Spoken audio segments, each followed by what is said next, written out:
દોસ્તો, મારી ગુજ્જુની મોજ ચેનલમાં આપનું સ્વાગત છે। આજના વિડીયોમાં આપણે વાત કરવા જઈ રહ્યા છીએ કે આ નવા વર્ષે જ આ શું થઈ ગયું ઠાકોર ફેમિલીમાં। પૂનમ ભાભી અને સંજયભાઈએ ડિવોર્સ લઈ લીધા। એવું શું કારણ બન્યું કે તેમને ડિવોર્સ લઈ લીધા? જુઓ, આ રહ્યું તેમની આ એપ્લિકેશન ફોર્મ। અને દોસ્તો, નવા વર્ષના દિવસે જ એમને આવું કેમ કર્યું? અને આ યશવી માટે આ નવી ગાડી શું તેના મામા લાવ્યા? અને ન્યૂ યરનું સેલિબ્રેશન કેવું રહ્યું? બધા એકબીજા લોકોને કેવા મળ્યા? એ બધું જાણવા મળશે તમને મારા આ વિડીયોમાં। મારી ચેનલ પર નવા હોય તો ચેનલને ફટાફટ લાઈક શેર એન્ડ સબસ્ક્રાઇબ કરી દો। Full video in Thakor family blog channel દોસ્તો, ફૂલ વિડીયોની લિંક ડિસ્ક્રિપ્શનમાં મૂકેલી છે, ત્યાં જઈને તમે આખો વિડીયો વોચ કરી શકો છો। આ ફેમિલીના વિડીયો તો એકદમ ઝક્કાસ અને જોરદાર હોય છે અને આખી ફેમિલી સાથે બેસીને જોઈ શકાય તેવા હોય છે। અરે દોસ્તો, આ વિડીયોમાં જુઓ તો ખરા કે પૂનમ ભાભી આ શેનું ફોર્મ બતાવી રહ્યા છે।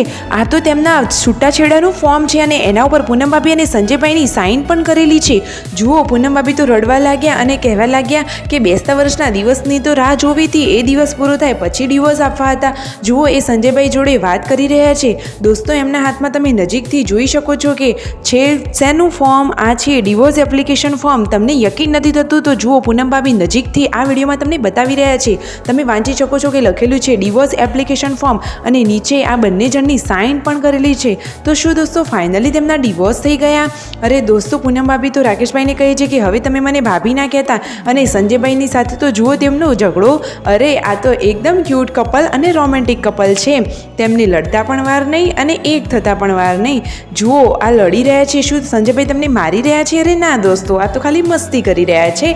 આ તો ખાલી તેઓ વકીલાતની પ્રેક્ટિસ કરતા હતા એ વખતનું ફોર્મ હતું। તો દોસ્તો, એક આગળ જોઈને હવે તમે એવું ના વિચારતા કે ફાઇનલી તેમના ડિવોર્સ થઈ ગયા છે। એવું કશું જ થયું નથી। પછી જુઓ, રાત્રે બધા લોકો એકબીજાને મળવા માટે આવ્યા। અરે દોસ્તો, સૌથી પહેલાં તમને બધાને પણ હેપી ન્યૂ યર અને નવા વર્ષની ઘણી બધી શુભકામનાઓ।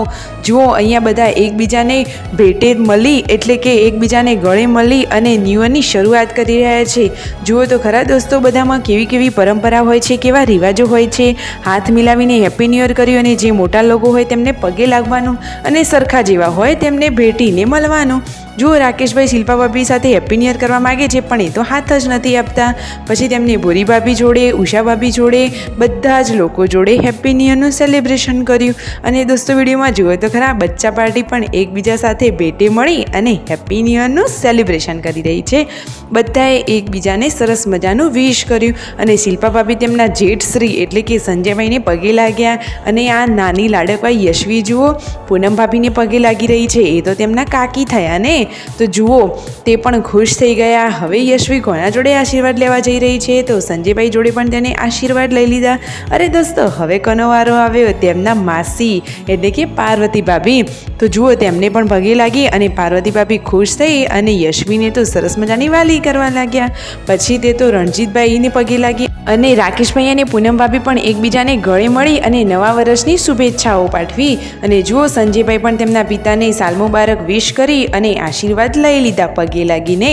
જુઓ તો ખરા, એકદમ હેપી ફેમિલી અને બધા જ રીત રિવાજો અને રસમોને પરંપરાથી જાળવી નાખનારી આ છે મસ્ત મજાની Thakor family. Like share and subscribe.